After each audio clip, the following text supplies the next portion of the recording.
Attention, thank you for that. Another email. Oh, sorry. It's like you can talk over this. We've got like 10 seconds. This is rubbish anyway.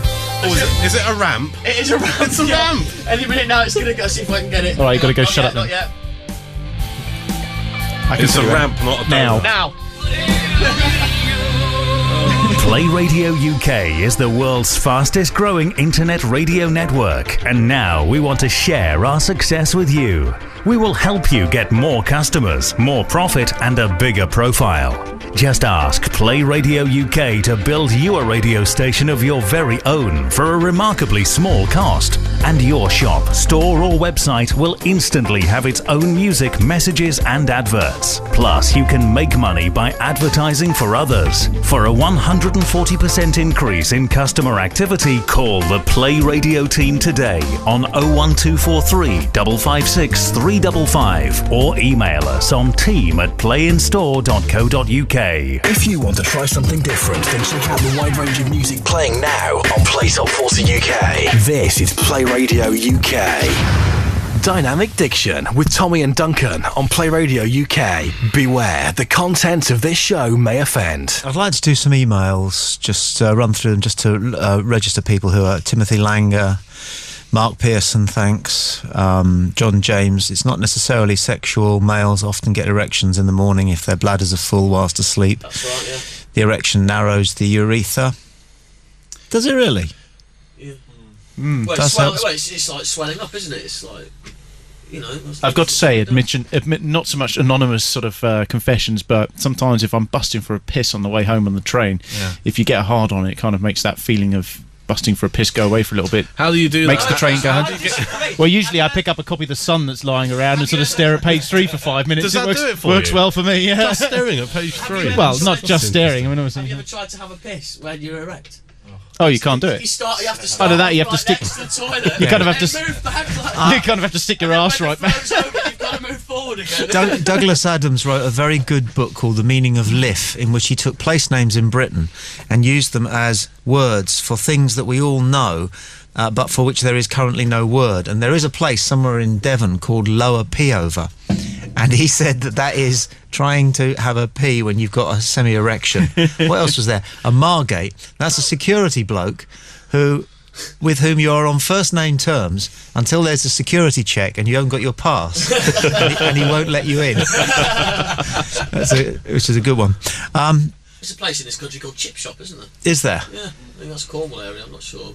Some funny place names down there, don't there? Yeah. Everything's Fenderbo laterally. Deliverance, isn't it? And my mate, my mate who came from a place called Crediton in Devon, right? His mum, she was lovely, but she was not really up to the speed of everything.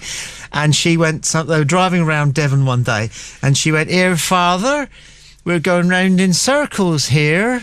And he went, "Well, what made you think that?" She said, "Well, we've been through this village before." And he went, "No, we haven't." He said, we have ample parking." Julian Cormack says, here's a hypothetical scenario on email. Thanks for this, Julian. Say, due to a horrendous sequence of events, you as a parent found yourself in the position of... Sorry, I've put it over there. Oh, thank you. You found I've accidentally killed one of your own children. Could you, under any circumstances, justify concealing the tragedy in order to protect your other children from both the horrific truth and the inevitably awful consequences that would occur as a result? Having pondered this question, I've been unable to formulate a response that I consider to be ethically satisfactory. That's a quality question. No, and therefore it's difficult to answer. Unless you're Matt, of course. Yeah, it's just controversial. Who is... You never hide anything, you always I'm not wearing any knickers. No. What do you think about that, then? Well, there was a guy I was quite concerned. I'm glad he's wearing boxers. I don't call them knickers. Who calls them? Men call knickers. Well, they're all thongs these days. He said, I'm not wearing I'm afraid rather lamely I say to my wife, panties. I'm out of underpants. Boxers. Boxers, you say? Boxers. Yeah, That's kind of, isn't it? It's a man thing. Yeah. Boxers. What do you got on tonight, then? Boxers. I don't wear anything but. I've got do you some not? nice white boxes. Do you not need a bit of support? No. Why is that, then? Have you got a very tight scrotum, or does it... No, but boxers give you support. They don't give you any support, man. No, boxers, like, big boxes don't give you sport, but like fitted. In fact, shape. Yeah. Well, that's not. They're not boxers. Boxers. I'm not. That's not boxers. They are boxers. No. Boxers don't have any support. I'm not going to. No, I tried to trousers down there, but I won't. Okay, thanks for that. Where did we get to? Email from Stephen Marshall saying this: people of a chat room on onthewireless.net are plugging your show. The Ian Lee crowd is gathering. That's Steve in Gosport in Hampshire. Thanks very much indeed for that. That's doing a little bit of jiggling. Are you all right there? Yeah, don't mind me. I won't. Okay. And Alan Terry says, best show yet.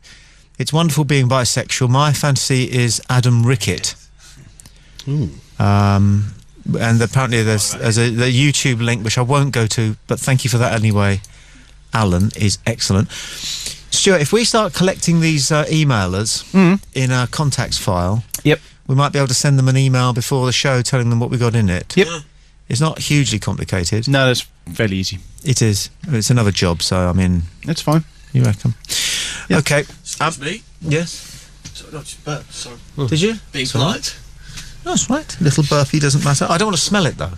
No, because everybody goes on about farting, right? And the smell isn't very nice. Somebody else's fart. I'd rather smell somebody's fart than their burp. Yeah. I'm with you on that. I mean, I have smelt somebody's burp once, and it turned my stomach. It really did. Yeah, no.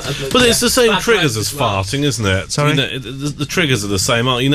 Exactly the same foodstuffs and the spices you need for a foul fart. It's exactly the same for a foul burp, isn't it? It is. So it is. Hummus, I find, is an absolute fucker. It really makes you burp.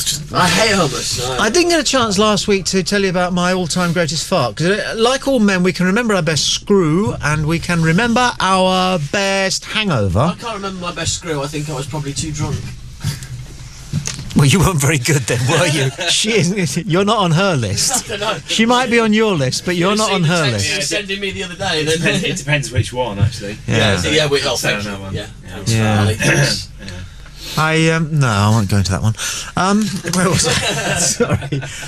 So what happened was we'd been to a panto. I was about 8, and we came back, and my mum made this enormous saucepan of onion soup. Oh God, it was good. I mean, it wasn't homemade or anything, out of tin, but loads of it. And it was rich and it was brown with a sort of a consomme and onion. And I had about 3 bowls of it. And I went to bed, and I'm lying in bed, and I just think, hello, here comes one. And it was just the most satisfyingly long, clear, clean, industrial strength, beautiful, soundless, exhalation.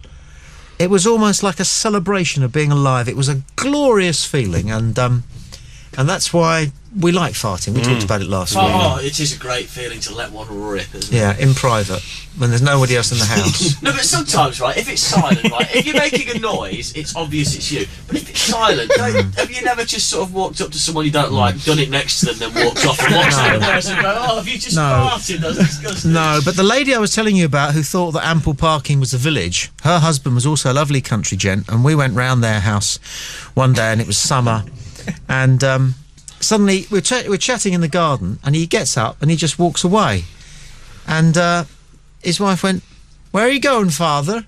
And he went, "Oh, I'm just going over here to have a fart, dear." Which is ever so nice, isn't it? I mean, it's considerate. It's considerate, but I wouldn't have said it, because when you're jogging, does anybody jog? You're jogging away, and in the morning one comes, and you have to stop and stand with your hands on your hips and pretend that you're just having a look.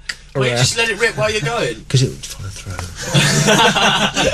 There's a friend of mine. Don't jog, do you? When I was younger, we were sat on some steps and someone said something funny. Can't remember what it was, and my friend started laughing. And at the same time he laughed, he farted. So he went, and his fart went, just like in perfect unison with the laugh. Darcy Sato on the Skype chat, by the way, wants to know if you're fashioning yourself on Alan Partridge's sports casual this evening, Matt.